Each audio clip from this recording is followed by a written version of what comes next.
عزیز طلباء و طالبات، اردو زون میں خوش آمدید۔ جماعت نہم کی نظم نمبر 5 جس کا عنوان ہے کرکٹ اور مشاعرہ، یہ نظم مثنوی کی حیت میں لکھی گئی ہے۔ مثنوی کا لفظ عربی کے لفظ مثنیٰ سے بنا ہے اور مثنیٰ کے معنی دو کے ہیں۔ اصطلاح میں حیت کے لحاظ سے مثنوی ایک ایسی صنف سخن اور مسلسل نظم کو کہتے ہیں جس کے شعر میں دونوں مصرے ہم قافیہ ہوں اور ہر دوسرے شعر میں قافیہ بدل جائے، یعنی مثنوی کا ہر شعر دوسرے شعر سے الگ قافیہ رکھتا ہے۔ مثنوی میں عموماً لمبے لمبے قصے بیان کیے جاتے ہیں۔ نثر میں جو کام ایک ناول سے لیا جاتا ہے، شاعری میں وہی کام مثنوی سے لیا جاتا ہے، یعنی ایک ایسی کہانی، ایک ایسی داستان جس کے لیے ہم اردو نثر میں تو ناول لکھتے ہیں، کسی ایک شخص کی تمام زندگی پر محیط ہوتا ہے، اسی طرح مثنوی میں بھی ہم شاعری کی شکل میں جو ہے وہ کام لیتے ہیں۔ آج کی جو ہماری نظم ہے کرکٹ اور مشاعرہ، اس کے 9 اشعار ہیں اور یہ نظم جو ہے یہ تقریباً مزاحیہ انداز میں لکھی گئی ہے جس کا ماخذ ہے خدا جھوٹ نہ بلوائے۔ یہ نظم طنزیہ اور مزاحیہ انداز میں لکھی گئی ہے۔ اس نظم میں کرکٹ اور مشاعرہ ان دونوں کا موازنہ کیا گیا ہے۔ آپ اس کے مشکل الفاظ اور معنی دیکھ لیجئے ایک دفعہ۔ تو زیادہ اس میں مشکل الفاظ کا استعمال نہیں ہوا کیونکہ ہلکے پھلکے انداز میں یہ طنزیہ اور مزاحیہ نظم لکھی گئی ہے، جس میں شاعر جو ہے مشاعرے کا موازنہ کرکٹ کے میچ سے کر رہا ہے کہ جس طرح کرکٹ میچ میں جو ہے ایک امپائر ہوتا ہے، اسی طرح مشاعرے میں بھی جو شاعر ہوتا ہے وہ ایک امپائر جیسا ہی ہوتا ہے۔ اچھا بیٹا، تشریح کرتے ہوئے آپ نے اس کا ایک ابتدائی پیراگراف اسی طرح لکھ لینا ہے کہ دلاور فگار کا شمار اردو طنزیہ مزاحیہ شاعری کے بڑے ناموں میں ہوتا ہے۔ ان کے مزاح میں نہ تو سطحیت ہے اور نہ ہی ابتذال۔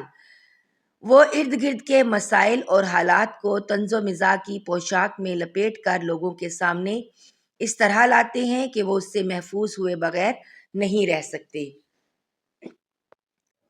ان کا مزاج خوش دلی اور خوش مزاجی پر مبنی ہے اور ان کے طنزیہ اشعار بھی تہذیب و شرافت کے پیمانے لیے ہوئے ہوتے ہیں۔ ٹھیک ہو گیا؟ تو آپ نے یہ بتانا ہے کہ جو دلاور فگار ہے نا، وہ مزاح تو ایسا کرتے ہیں، یعنی اس طرح کا ان کا مزاحیہ انداز ہوتا ہے کہ جو جس کا ایک لیول ہوتا ہے، جو اپنی سطح سے نیچے آ کر جو ہے وہ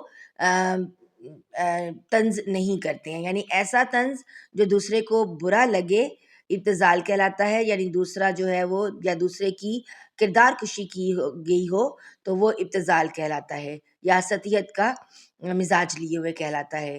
لیکن یہاں پر مزاح یعنی مزاحیہ انداز میں معاشرے کی کسی برائی کو بیان کر دینا ہلکے پھلکے انداز میں، تو وہ طنز و مزاح کہلائے گا۔ ٹھیک ہے؟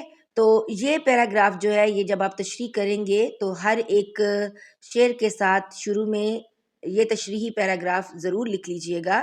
اس سے ایک تو شاعر کے بارے میں جو ہے اور ان کے طرز تحریر کے بارے میں آپ کو آئیڈیا ہو جائے گا۔ اور اب آ جاتے ہیں اشعار کی تشریح کی طرف۔ پہلا شعر: مشاعرے کا بھی تفریح ایم ہوتا ہے، مشاعرہ میں بھی کرکٹ کا گیم ہوتا ہے۔ ایم اور گیم دونوں انگریزی کے الفاظ شاعر نے استعمال کیے ہیں، قافیہ جو ہے وہ ایم اور گیم استعمال ہوا ہے۔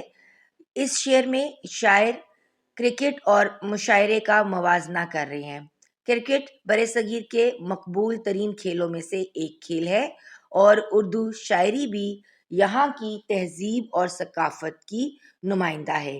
اس لیے شاعر اس شعر میں کہتے ہیں کہ چاہے کرکٹ میچ ہو یا مشاعرہ، دونوں کا مقصد، دونوں کا ایم لوگوں کو تفریح فراہم کرنا ہوتا ہے۔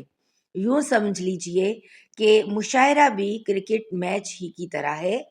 یہاں پر انہوں نے انگریزی زبان کے لفظ ایم اور گیم ان کو قافیہ کے طور پر استعمال کر کے شعر کو بہت حسین بنا دیا ہے۔ تو مجموعی طور پر ہلکے پھلکے انداز میں طنزیہ اور مزاحیہ انداز اختیار کرتے ہوئے شاعر اس نظم کے پہلے شعر میں کرکٹ میچ کو اور مشاعرے کو کہہ رہے ہیں کہ یہ دونوں گیم، یہ دونوں کھیل ایسے ہیں۔ شاعر مشاعرے کو بھی ایک کھیل کہہ رہے ہیں کہ جس طرح مشاعرہ میں بھی لوگ تفریح حاصل کرنے کے لیے مشاعرہ سننے جاتے ہیں، اور بالکل اسی طرح شاعر کہتا ہے کہ کرکٹ کا میچ یا کرکٹ کی گیم دیکھنے کے لیے بھی لوگ جو ہیں وہ اسٹیڈیم میں جاتے ہیں اور اس گیم سے، اس کھیل سے لطف اندوز ہوتے ہیں۔ تو دونوں صورتوں میں شاعر نے یہ بتایا ہے کہ کرکٹ میچ جو ہے وہ اور مشاعرہ ایک جیسے ہی ہیں۔ اگلے شعر کی طرف بڑھتے ہیں۔ وہاں جو کھلاڑی ہیں وہ یہاں شاعر، یہاں جو صدر نشین ہے وہاں ہے امپائر۔ اس شعر میں اگر آپ دیکھیں تو وہاں اور یہاں یہ دونوں ایک دوسرے کے متضاد الفاظ ہیں۔ تو اس شعر میں شاعر نے صنعت تضاد کا استعمال کیا ہے۔ اس شعر میں بھی شاعر کرکٹ اور مشاعرے کا موازنہ کر رہے ہیں۔ کرکٹ برصغیر کے مقبول ترین کھیلوں میں سے ہے، اسی طرح شاعری یہاں کی تہذیب و ثقافت کی نمائندہ ہے۔ شاعر بڑے کمال ہنر سے کرکٹ کی اصطلاحات کا مشاعرے کی اصطلاحات سے موازنہ کر رہی ہے۔ آپ اصطلاح کو جانتے ہیں کہ ایک تو ہوتے ہیں نا کسی چیز کے لفظی معنی، دوسرا ہوتا ہے اس کے اصطلاحی معنی، یعنی اس زبان میں اس لفظ سے کیا مراد لی جا رہی ہے۔ ٹھیک ہے، تو کرکٹ میں امپائر جو ہوتا ہے وہ اس کھیل کا فیصلہ کرنے والا ہوتا ہے کہ آیا 4 رنز ہوئے ہیں، 6 ہوئے ہیں یا کھلاڑی آؤٹ ہوا ہے۔ اسی طرح شاعری میں بھی شاعر پر ہوتا ہے کہ وہ اپنی نظم کو، اپنی غزل کو، اپنی شاعری کو کس طریقے سے پیش کر رہا ہے۔ تو یہ کرکٹ کی اصطلاحات اور شاعری کی اصطلاحات کا جو ہے وہ موازنہ کر رہے ہیں۔ بڑھتے ہیں شعر نمبر 3 کی جانب۔ وہاں ریاض مسلسل سے کام چلتا ہے، یہاں گلے کے سہارے کلام چلتا ہے۔ کلام شاعری کو کہیں گے، اور ریاض ہوتا ہے مشق کرنا، مسلسل کسی کام کی پریکٹس کرنا۔ اس شعر میں بھی وہاں اور یہاں صنعت تضاد ہے۔ اس شعر میں شاعر یہ کہتے ہیں کہ جس طرح مشاعرے میں جو شاعر ہے اس کو اپنے گلے کا، اس کا کردار بہت اہم ہوتا ہے، کیونکہ شاعر اپنا کلام خود پڑھ کر یا گا کر سناتا ہوتا ہے۔ اگر گلا صحیح کام کر رہا ہوگا تو ہی کلام میں اثر ہوگا۔ اسی طرح ایک کرکٹ میچ کے لیے بھی کھلاڑی کو مسلسل مشق یعنی پریکٹس کرنی پڑتی ہے، تب جا کے ایک کھلاڑی بہترین کارکردگی کا مظاہرہ کرتا ہے۔ تو دونوں میں مشق بہت ضروری ہے۔ کرکٹ میں پریکٹس کے لیے شاعر نے ریاض مسلسل کی ترکیب استعمال کی ہے، اسی طرح گانے کے لیے بھی ریاض ضروری ہوتا ہے۔ تو شاعر نے یہاں اور وہاں صنعت تضاد کا استعمال کرتے ہوئے دونوں چیزوں کا، یعنی کرکٹ کا بھی اور جو ہے کرکٹ کا بھی اور مشاعرے کا بھی موازنہ کیا ہے۔ اگلے شعر کی طرف بڑھتے ہیں۔ وہاں بھی کھیل میں نو بال ہو تو فاؤل ہے، یہاں بھی شعر میں احمال ہو تو فاؤل ہے۔ دلاور فگار کا شمار طنزیہ مزاحیہ شاعری کے بڑے ناموں میں ہوتا ہے۔ اس تشریح طلب شعر میں بھی وہ کرکٹ اور مشاعرے کا موازنہ کر رہے ہیں۔ کرکٹ برصغیر کے مقبول ترین کھیلوں میں سے ایک کھیل ہے، اسی طرح اردو شاعری بھی یہاں کی تہذیب و ثقافت کی نمائندہ ہے۔ اس شعر میں شاعر کہتے ہیں کہ جیسے کرکٹ میں کوئی بالر نو بال کرواتا ہے تو اسے فاؤل کہا جاتا ہے، اور اگر معاشرے میں کسی شاعر کے اشعار اچھے نہ ہوں تو اسے بھی فاؤل ہی مانا جائے گا۔ احمال کا لفظ یہاں غور طلب ہے۔ احمال کا لفظی مطلب ہوتا ہے دیر یعنی تاخیر، لیکن یہاں اس کا مطلب کیا ہے؟ بے معنی، بے وزن۔ یعنی شاعری میں بے معنی اور بے وزن شاعر کو بھی گویا کرکٹ کی نو بال کی طرح ہی ایک فاؤل سمجھا جاتا ہے۔ ویسے تو اہمال کا مطلب کیا ہوتا ہے؟ دیر کرنا، تاخیر کرنا۔ یہاں بھی شعر میں اہمال ہو یعنی یہ جو شعر ہے وہ ہم وزن نہ ہو تو یہ بھی فضول ہے۔ وہاں ہے LBW، یہاں یہ چکر ہے کہ اندلیب مونس ہے یا مذکر ہے۔ اندلیب کہتے ہیں بلبل کو۔ اس شعر میں دیکھیں وہاں اور یہاں صنعت تضاد، مونس اور مذکر کو بھی اگر ہم دیکھیں تو یہ بھی ایک دوسرے کے الٹ الفاظ میں استعمال ہو رہے ہیں، تو اس کو بھی ہم صنعت تضاد کہہ سکتے ہیں۔ اس شعر میں شاعر کرکٹ اور مشاعرے کا موازنہ کر رہے ہیں، کمپیریزن کر رہے ہیں۔ کرکٹ برصغیر کے مقبول ترین کھیلوں میں سے ہے، اسی طرح یہاں کی شاعری بھی تہذیب اور ثقافت کی نمائندہ ہے۔ اس شعر میں شاعر مشاعرے اور کرکٹ میں کچھ اس طرح سے موازنہ کرتے ہیں کہ جس طرح کرکٹ میں LBW یعنی لیگ بائے وکٹ کا فیصلہ ہمیشہ ذہنی الجھاؤ یا کشمکش میں مبتلا کر دیتا ہے، اسی طرح اردو شاعری کا پسندیدہ عنوان اندلیب یعنی بلبل شعراء کو الجھا دیتا ہے کہ آیا یہ بلبل مذکر ہے یا مونس ہے۔ بڑھتے ہیں اگلے شعر کی جانب۔ وہاں بھی صرف مقدر کا کھیل ہوتا ہے، جو ان لکی ہے یہاں بھی وہ فیل ہوتا ہے۔ شاعر نے اس نظم میں بہت سارے انگریزی الفاظ کا استعمال کیا ہے۔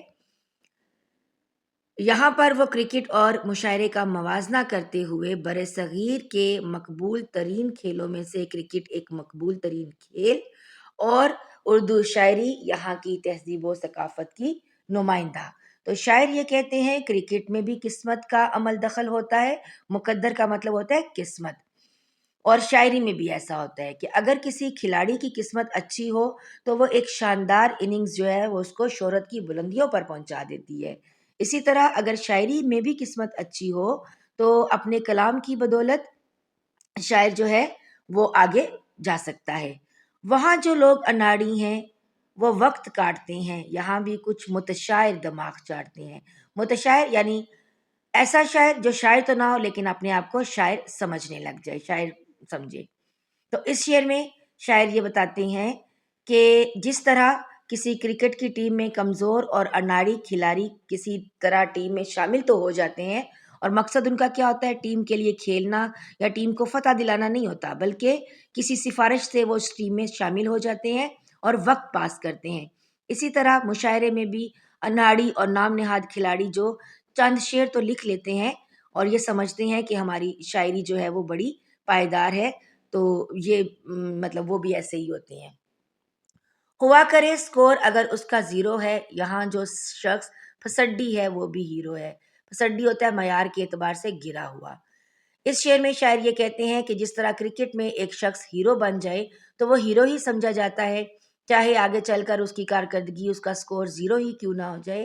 اسی طرح شاعری میں بھی بعض اوقات ناقص، غیر معیاری، گھٹیا اور وزن سے گرا ہوا کلام کہنے والے مشہور ہو جاتے ہیں، ہیرو سمجھے جاتے ہیں۔ ان کا کلام فکر اور دانش اور معنی آفرینی سے خالی ہوتا ہے، لیکن عامیانہ باتوں کی وجہ سے وہ عوام کے ہیرو ہوتے ہیں۔ یعنی اگر شاعری میں کوئی شاعر ایسا ہے کہ اس کا کلام غیر معیاری ہے، وزن سے گھرا ہوا ہے، بس وہ عوام میں مقبول ہو جاتے ہیں اور لوگ ان کے کلام کو سننا پسند کرتے ہیں۔ اور اسی طرح کوئی کھلاڑی چاہے اس کا سکور کچھ بھی نہ ہو، بس وہ مشہور ہو جائے سفارش سے، تو اس کی بات کر رہے ہیں۔ اگلے شعر کی طرف بڑھتے ہیں۔ میرے خیال کو اہل نظر کریں گے کیچ، مشاعرہ بھی ایک طرح کا ہے کرکٹ میچ۔ یہ اس نظم کا آخری شعر ہے۔ تو شاعر اس میں کہتے ہیں کہ اہل نظر یعنی جو حقیقت شناس ہوتے ہیں، جو جانتے ہیں، صاحبان کمال ہوتے ہیں یا بات کو سمجھنے والے ہیں، وہ میرے اس خیال سے متفق ہیں اور اس بات کو تسلیم کریں گے کہ مشاعرہ بھی اصل میں ایک کرکٹ میچ ہی ہے۔ جس طرح کھلاڑی کرکٹ میں اپنی بہترین کارکردگی سے لوگوں سے داد وصول کرتے ہیں، اسی طرح شاعر بھی اپنی شاعری کی بدولت لوگوں سے داد سمیٹتے ہیں۔ اس شعر میں بھی انہوں نے انگریزی کے لفظ کیچ اور میچ کو بطور قافیہ استعمال کر کے پر اثر بنا دیا ہے۔ تو مجموعی طور پر یہ جو نظم ہے کرکٹ اور مشاعرہ، ان کے اشعار میں موازنہ کیا گیا ہے، زیادہ تر صنعت تضاد کا استعمال ہوا ہے۔ امید کرتی ہوں کہ آپ کو آج کی نظم، اس کی تشریح سمجھ آ گئی ہوگی۔ مشکل الفاظ کے معنی میں نے بتا دیے، مفہوم اس کا یہی ہے کہ کمپیریزن کیا گیا ہے مشاعرے کا اور کرکٹ کا، یہ دونوں ہی برِ صغیر پاک و ہند میں بڑے مقبول ہے۔ جس طرح مشاعرہ جو ہے وہ برِ صغیر پاک و ہند کی تہذیب کے لیے بڑا ضروری ہے، اسی طرح ایک کرکٹ میچ جو ہے وہ برِ صغیر پاک و ہند میں شوق سے دیکھا جانے والا کھیل ہے۔